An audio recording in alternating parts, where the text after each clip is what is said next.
ذا المواهب العظام. صلى الله على سيدنا مولانا محمد وعلى آله وصحبه وسلم. الحمد لله رب العالمين. بسم الله الرحمن الرحيم. الحمد لله رب العالمين وبه نستعين على أمور الدنيا والدين. والصلاة والسلام على أشرف الأنبياء والمرسلين سيدنا ومولانا محمد وعلى آله وصحبه وبارك وسلم أجمعين. أما بعد. Yang sama-sama kita muliakan serta kita hormati para habaib, para asatid, guru-guru agama, dan kita mohonkan kepada Allah Subhanahu wa taala, kepada para habib kita, guru-guru kita senantiasa diberikan kesehatan, keafiatan, dimudahkan segala urusan, dikabulkan segala hajat, dijauhkan daripada mara bahaya, bala, wabah dan bencana. Puja dan puji syukur senantiasa kita haturkan kehadirat Allah Subhanahu wa taala yang telah mana dengan hidayah, taufik serta inayah kepada kita semua sehingga kembali kita dikumpulkan di majelis ta'lim wa dzikir kamarul muhibbin. Kita berharap dengan perkumpulan kita pada malam hari ini mengundang maghfirah, rahmat dan keberkahan daripada Allah Subhanahu wa taala. Dan kita berharap pula dengan perkumpulan kita pada malam hari ini diberikan ilmu yang bermanfaat, diberikan kesehatan, keafiatan untuk taat kepada Allah Subhanahu wa taala, diluaskan rezeki yang halal, dijauhkan daripada mara bahaya, bala, wabah dan bencana, dikabulkan segala hajat, dimatikan dalam keadaan husnul khatimah. Salawat serta salam tak lupa pula kita haturkan kepada junjungan kita Nabi besar Muhammad sallallahu alaihi wasallam beserta keluarga, zuriat, sahabat dan pengikut ila yaumil qiyamah. Melanjutkan pembacaan kitab Bidayatul Hidayah yang disusun, yang dikarang oleh Al-Imam Abi Hamid Muhammad bin Muhammad Al-Ghazali rahimahullah. Musannif Al-Imam Ghazali mengutip daripada hadis yang diriwayatkan oleh sahabat Mu'az. Kemarin kita telah mengetahui minggu-minggu kemarin bagaimana sabdanya baginda Nabi sallallahu alaihi wasallam yang meriwayatkan terhadap Mu'az. Rasul bersabda kepada Mu'az bahwasanya dari langit yang pertama sampai ke-7 itu ada penjaga para malaikatnya. Dan setiap amal manusia mau kada mau harus melewati daripada 7 pintu. Betapa ngalihnya, betapa sulitnya ketika kita hendak mencapai sesuatu tapi dihalang-halangi. Nah, kayak apa? Jadi amal ibadah seseorang tidak akan bisa langsung tembus ke hadirat Allah kecuali melewati 7 pintu dahulu, 7 langit dilewati dahulu. Nah, minggu-minggu kemarin telah bagaimana di langit yang ke-7 ya, orang yang membawa amal tapi amalnya dilihat ria dikembalikan lagi oleh Allah. Terus disambung lagi oleh baginda Nabi sallallahu alaihi wasallam, kemudian naik pula malaikat hafajah membawa amal seorang hamba. Lewat sudah sampai 7 langit. Amalan itu berupa sembahyang, zakat, puasa, haji, umrah, akhlak mulia, banyak berdiam istilahnya menghindari daripada perkara-perkara yang tidak berguna, baik perkataannya ataupun perbuatannya. Baik bang sembahyang, baik zakat, puasa, haji, sampai udah lewat 7 pintu, udah lewat 7 langit. Dan banyak berzikir kehadirat Allah. Amalan hamba ini diusung oleh para malaikat penjaga 7 penghalang langit. Yang 7 pintu ini mengusung juga amal hamba nih. Malaikat hafajah membawa, terus diusung oleh 7 penjaga langit. Sehingga mereka melintasi segala halangan dan sampai ke hadirat Allah Subhanahu wa taala, di hadapan Allah. Para malaikat itu berhenti di hadapan Allah Subhanahu wa taala dan bersaksi dengan keikhlasan dan kebaikan amalan tersebut. Lalu Allah taala berfirman kepada para malaikat, kamu adalah yang bertugas menjaga amalan hambaku ini, dan sebenarnya aku lebih mengetahui dengan segala isi hatinya. Ini terakhir dah. Pintu terakhir sampai ke hadirat Allah. Dibawa oleh malaikat hafajah, diusung pulang oleh 7 malaikat. Kayak apa amal orang nih? Tapi Allah mengetahui dia sebenarnya tidak menghendaki akan aku dengan amalan tersebut. Nah, di dalam hatinya malaikat tidak tahu, hanya Allah yang mengetahui. Ia hanya menghendaki sesuatu yang lain daripadaku, oleh karena itu maka aku turunkan ke atasnya laknatku, na'udzubillah. Nah, ini belum lagi nang berdosa, ini hanya membuat amalan. Jadi kita ada kegampangan dalam artian bahwasanya ketiap ibadah kita bujur-bujur murni ikhlas karena Allah Subhanahu wa taala, apapun itu pekerjaannya. Nah, apa aja kita lebih berhati-hati bagi orang yang beramal soleh. Belum tentu amal solehnya sampai ke hadirat Allah. Ini orang sudah lewat daripada 7 pintu, halangan-halangan. Nah, sampai ke hadirat Allah ditolak pulang, dilaknat pulang oleh Allah. Lalu para malaikatnya tadi berkata, ke atasnya laknatmu dan juga laknat kami. Bila Allah melaknat, maka para malaikat pun melaknat. Lalu melaknat akan dia oleh 7 penjaga langit tadi. Dan seisinya mendengar sabda Rasulullah sallallahu alaihi wasallam ini, lalu Muaz menangis seraya berkata, engkau adalah Rasulullah sallallahu alaihi wasallam, sedangkan aku adalah Muaz, hamba Allah taala biasa yang bukan rasul. Maka bagaimana aku dapat selamat dan sejahtera? Nah, Muaz sahabat Nabi minta keselamatan kayak apa? Minta ajari akan baginda Nabi sallallahu alaihi wasallam. Lalu Rasulullah sallallahu alaihi wasallam bersabda, hendaklah engkau ikuti aku walaupun hanya dengan sedikit amal. Inilah pentingnya mengikuti akan baginda Nabi. Qul in kuntum tuhibbunallah fattabi'uni yuhibbukumullah.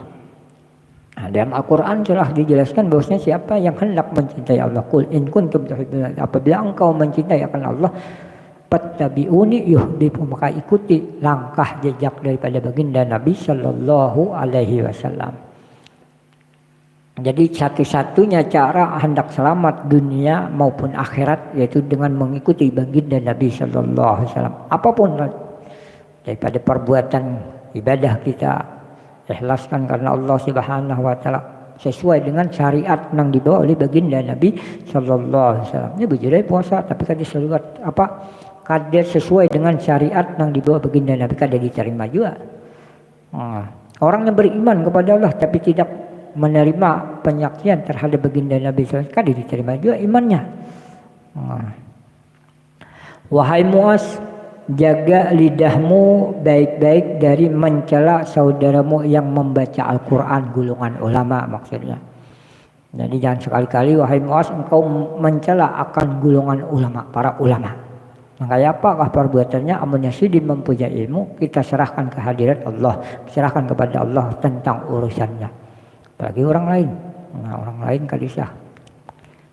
Dan pertanggungkanlah segala dosamu ke atasmu. Maksudnya ketika kita berbuat dosa, kita yang berbuat dosa, kita yang bermaksiat, jangan kita gantungkan kepada orang lain. Jangan kita menyebabkan orang lain. Dan jangan engkau mempertanggungkan dosamu ke atas mereka.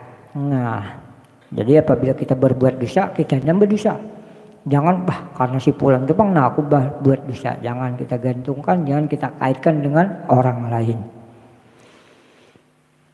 Dan jangan engkau menganggap dirimu bersih, dan jangan pula engkau mencela orang lain, dan jangan engkau memuji dirimu di hadapan mereka.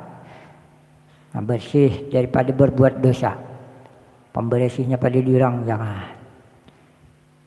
Atau lagi menyambati orang, mencela orang, dan jangan memuji dirimu di hadapan mereka. Apa kayak ujub, membanggakan diri seorang di hadapan orang lain. Dan jangan engkau campurkan urusan dunia di dalam urusan akhirat. Nah, apabila kita tentang urusan akhirat, jangan sekali-kali dicampur dengan urusan dunia. Dan jangan engkau menyombongkan diri di dalam majelis, di dalam halayak orang banyak. Nanti orang banyak akan takut kepadamu karena kejahatanmu, dan jangan engkau berbisik kepada sedang seorang lagi ada di sisimu. Pokoknya jangan sampai di hadapan kita kawan kita tersinggung, diri orang tersinggung karena perbuatan kita. Dan jangan engkau membersihkan dirimu, maka aku terputus daripadamu segala kebaikan di dunia dan akhirat. Merasa bersih, merasa bangga diri, ujub, termasuk daripada merasa sombong. Seorang yang pembersihnya orang yang ligat. Dan jangan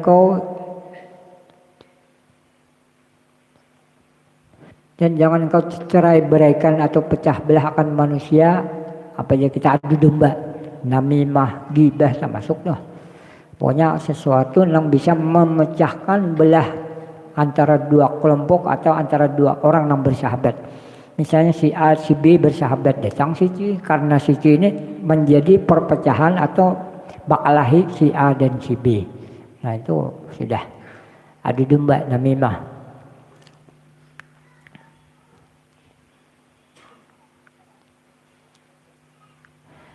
Nah jadi apabila kita ya Rasulullah memecah belah antara manusia, maka akan menggigit, menjaring akan dikau oleh anjing-anjing api neraka pada hari kiamat nanti, dikejar oleh anjing-anjing. Nah, Allah Subhanahu wa taala berfirman, "Wan nasitati nasta." Demi yang menceraikan akan merobek-robek, ikut-ikut tidak. Yang merobek anjing-anjing neraka.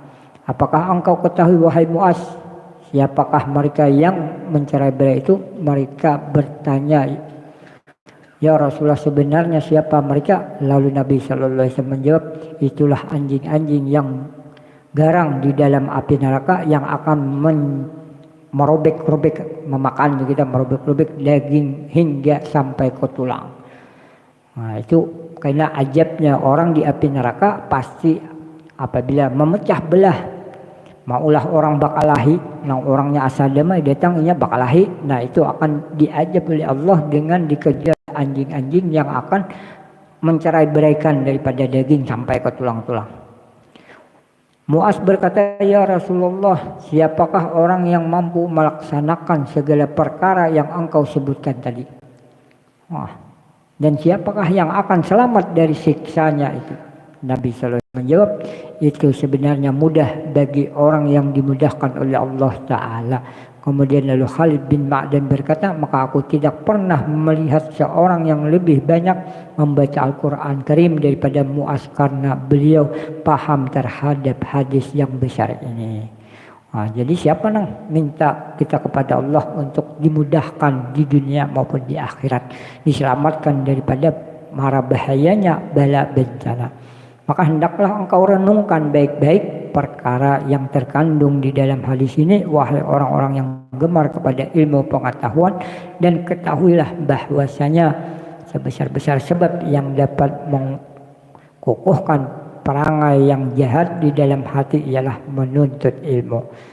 Menghancurkan daripada perangai jahat di dalam hati ialah menuntut ilmu, dengan tujuan hendak menunjukkan kelebihan dan dengan tujuan supaya pandai berbicara, karena orang awam, orang yang tidak berilmu adalah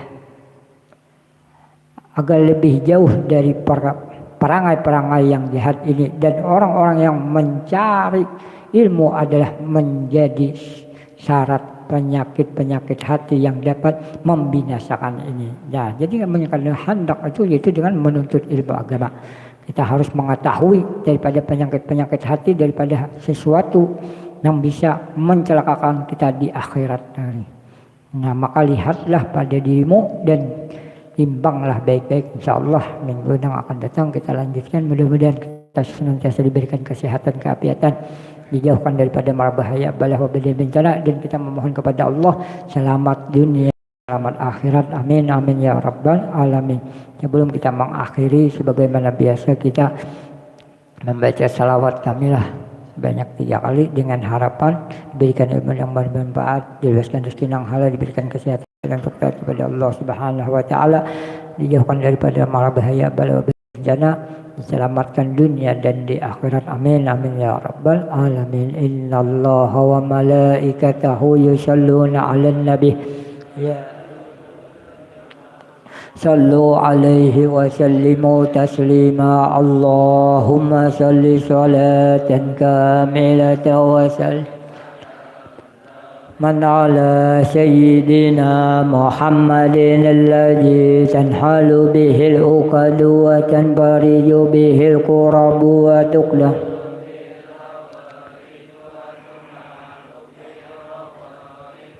husnul khawatim wa yustaqal gamamu biwajhil karim wa alihi wa syabihi bi kulli lamhati wa nabasin bi adadi kulli ma'lumi lak. Allahumma sholli salatan kamilatan wa sallim salaman man ala sayyidina Muhammadin alladhi tanhalu bihil uqadu wa tanbariju bihil qurabu wa tuqla bihil khawaidu wa tunalu bihil ragaibu wa husnul khawatim wa yustaqal gamamu biwajhil karim wa ala alihi wa syabihi fi kulli lamhati wa nafasin bi adadi kulli ma'lumi lak. Allahumma sholli salatan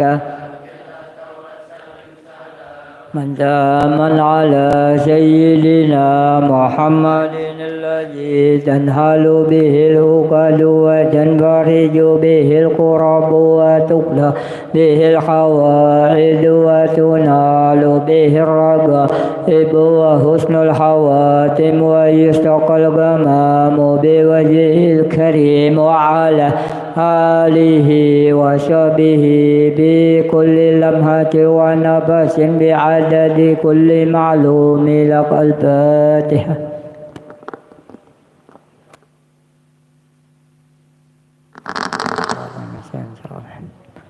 فيا أيها الراجون منه شفاعة صلوا عليه وسلموا تسليما. اللهم